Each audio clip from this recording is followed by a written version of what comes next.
अस्सलामुअलैकुम नाज़रीन, मैं हूँ वजिया ज़ुबैर। नाज़रीन, अल्फाज आपकी सोच की तर्जुमानी करते हैं, इसलिए मयारी अल्फाज इस्तेमाल करें। आज हम इसी बात करेंगे।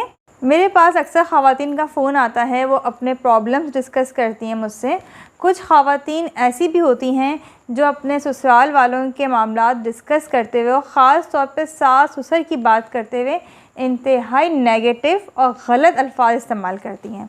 यानी इतने गलत अल्फाज इस्तेमाल करती हैं, इतनी ख़राब लैंग्वेज यूज़ करती हैं कि वो मैं वीडियो में बता भी नहीं सकती हूँ। तो आप सोचें, क्या ये अच्छी बात है इस तरह की लैंग्वेज इस्तेमाल करना? जब वो ख़वातीन अपने मसाइल बता रही होती हैं तो मुझे वाकई में उनसे हमदर्दी होती है कि इतना जुल्म हुआ है, लेकिन जब वो इस तरह के अल्फाज इस्तेमाल करती हैं, आप यकीन करें मुझे कोई हमदर्दी नहीं होती है उनसे। इसी तरह जब वो किसी और को अपना मसला बताएंगी और इस तरह की लैंग्वेज यूज़ करेंगी तो क्या लोगों को उनसे हमदर्दी होगी? क्या लोग समझेंगे वो गलत हैं? बल्कि पहला ख़्याल दिमाग में यही आता है, जब वो इस तरह की लैंग्वेज यूज़ कर रही हैं तो पता नहीं इनका रवैया भी अपने ससुराल वालों के साथ कितना ख़राब होगा।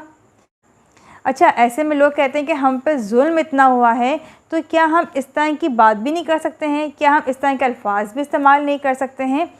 देखिए, उन ख़वातीन के सामने तो सिर्फ उनका मसला होता है, मेरे पास तो कई ख़वातीन के मसले हैं। और मैं ये भी देखती हूँ कि बहुत सी ख़वातीन ऐसी होती हैं जिन पे इतना जुल्म होता है, लेकिन इसके बावजूद भी वो कभी भी गलत अल्फाज इस्तेमाल नहीं करती हैं।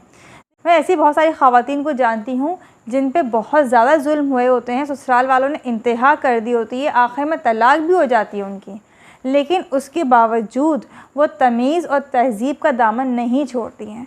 कभी भी ऐसे अल्फाज इस्तेमाल नहीं करती हैं जिनका हम ज़िक्र ना कर सकें या हम अपनी ज़बान पे वो अल्फाज नहीं ला सकें। आज मैं यही बात डिस्कस करना चाह रही थी कि अगर आपके बड़ों ने आपके साथ कुछ गलत किया है, चाहे वो आपके मैके से हों या ससुराल से, कभी भी गलत अल्फाज इस्तेमाल ना करें।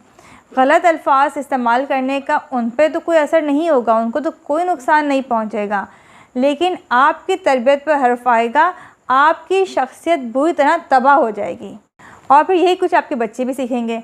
आप सोचें ना, अगर आप कोई गलत अल्फाज इस्तेमाल कर रही हैं, आप गलत लैंग्वेज यूज़ कर रही हैं, तो क्या आपके बच्चे नहीं सीखेंगे?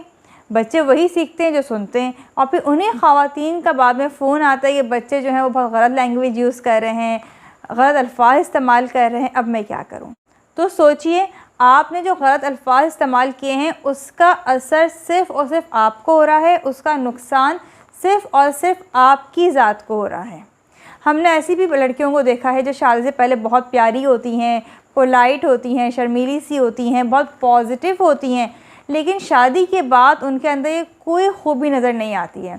और फिर वो कहती क्या है कि ससुराल वालों ने हमें इतना नेगेटिव कर दिया है, ससुराल वालों ने हमें इतना तेज़ तरार कर दिया है, तो अब हम क्या करें?